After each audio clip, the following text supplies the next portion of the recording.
Hi, I'm Michael Baza. I'm the head of the writing department here at the Vancouver Film School. And I'm sitting here with my guest and my friend, actually, Ann Beats. And in the past, one of the writers on the original version of Saturday Night Live, the first 5 years. That's correct. You know, and really changed the landscape of television and comedy in America. And after that, Annie went on to be very successful in the sitcom world, and she created the show Square Peg.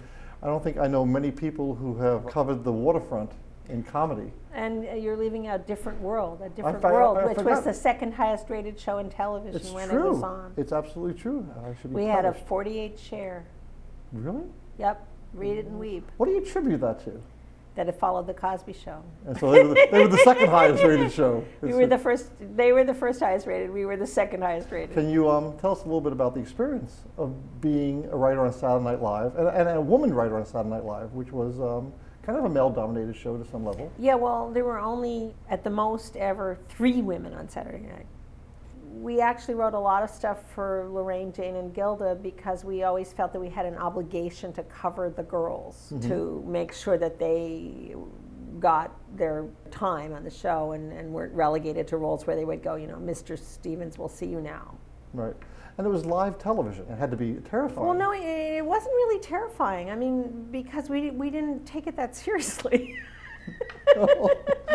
Did you know, at the time, was there an awareness that you guys were just changing it all? Well, you know, I think that one of the things that we did is that we were doing comedy for us. So it's like, you know, do we think this is funny? You know, we'll put it on the air. Right, yeah. So it was immediate. And then we won the Emmy.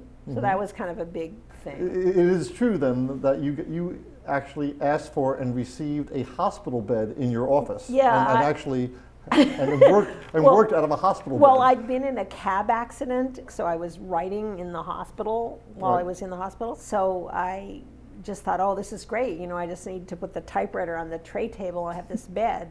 And so when I came back, they had a little meeting about what I wanted in my contract, and I said, I want a hospital bed. People must have been very jealous that you had a bed. Well, then after that, Danny and John got bunk beds. So I sort of started a trend. You're talking about Danny Aykroyd and John Belushi. Yeah, yeah. So they had bunk beds? They had bunk beds. In Really? their office, yeah. After that, then they got bunk beds. They copied me.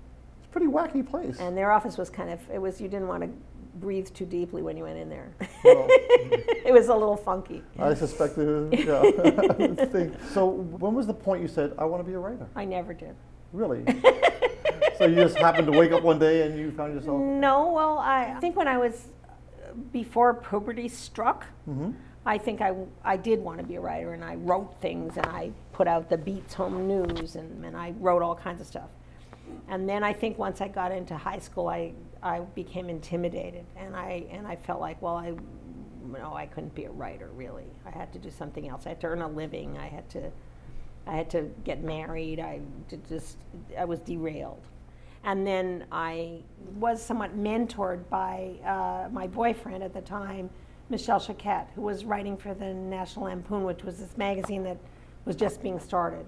And he said, oh, you know, you're great, and you can write, and blah, blah, blah, and you should come to New York. And that was a big moment. So it was like I acknowledged that I was actually a writer. So you became a writer by relationships and friendships and people you knew. And the other thing was you really couldn't take a course in it.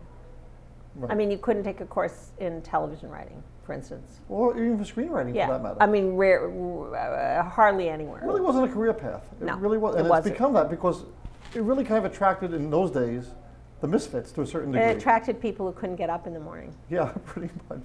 And now it's become a serious and competitive business, writing for screen and television. Yeah. You know, where do you meet the people? Where do you get the connections? Well, yeah, I mean, I think there's a lot of value in the film school experience because, first of all, it makes you write because you can't procrastinate. You have to turn in assignments, so it forces you to create material, and it creates friendships and relationships that will probably go on with you for the rest of your life. And if those people become successful, you know, then you'll go, you know, a rising tide lifts all boats. I think that, you know, it's invaluable, really. And I wish that I could have gone to film school, but I didn't get that chance. You know, it's interesting because I believe what we do here is kind of unique that it's a one-year program.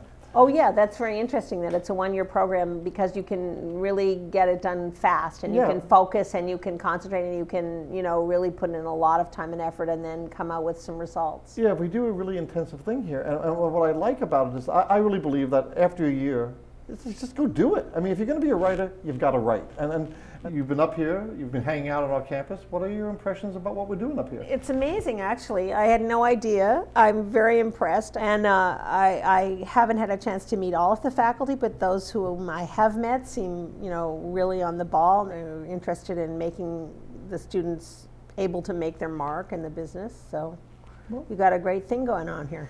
We'd like to think so. I just want to thank Ann Beats for coming up, hanging with us, spending some time. It's a real treat to have you, it really is. Well, thank you so much. I've been so well treated.